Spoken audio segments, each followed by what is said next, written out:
Now let's hear from Julieta Saucedo, an agroecological farmer who owns and operates Muros de Adobe Farm and an urban farm in El Paso, Texas, and also works at La Semilla Food Center.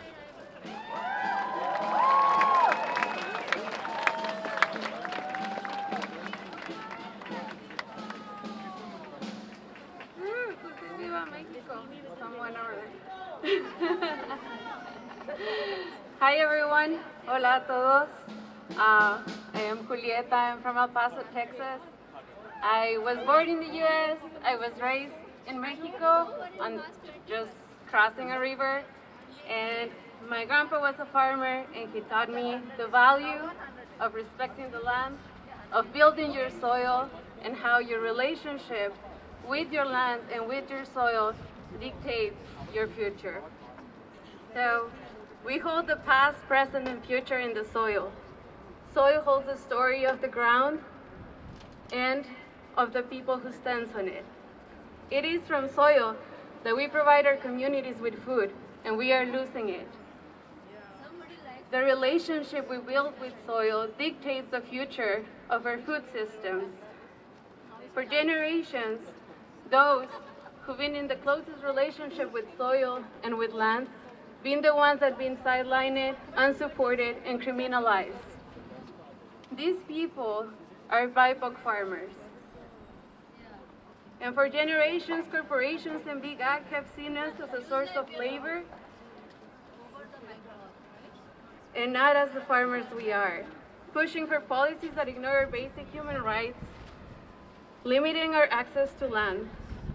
When I see soil erosion by wind and water, when I see depleted soil, depleted land by monocropping, when I see soil so compacted that will break your shovel, I also see it as the consequences of old and modern slavery.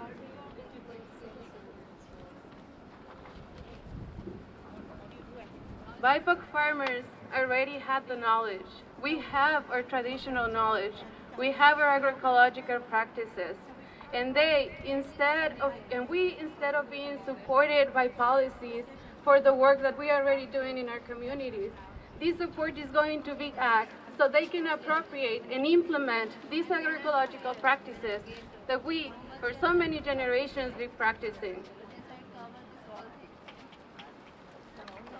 Right now, we need to also push for validation of the knowledge that BIPOC farmers already have with them. We already have it. It needs to be validated. And a way to validate it, we need to validate it with land access.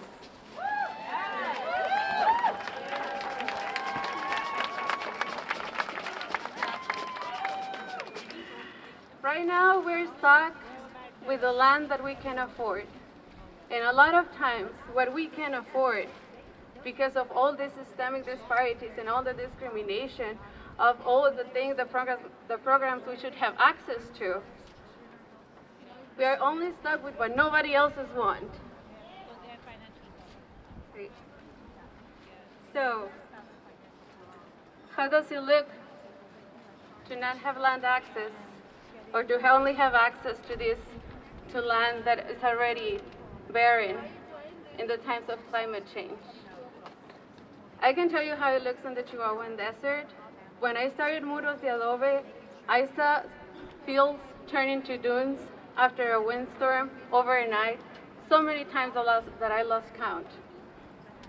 I started to be focused in the soil, on building the soil. We need programs that support us building the soil.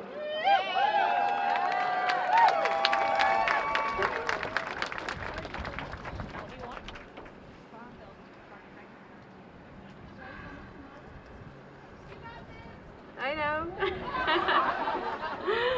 I lost the remark.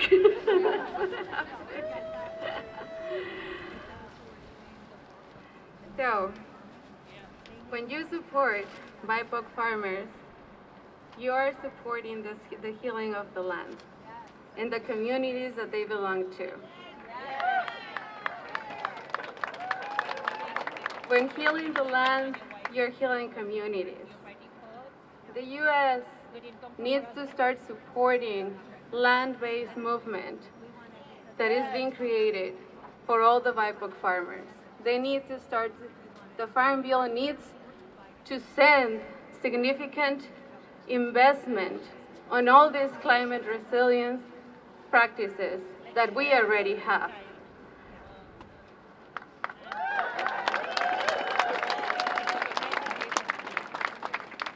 Corporations and big ag need to be held accountable for all the damage they already done, not only in the U.S., but also across borders. Because everyone has right to land access and water access. Water security is an issue in the desert, and it's affecting Americans, and it's affecting Mexicans right now, and very hard. Shallow wells are drying up because of deep wells that have been drilled by big ag. We need to hold them accountable for that. Muchas gracias.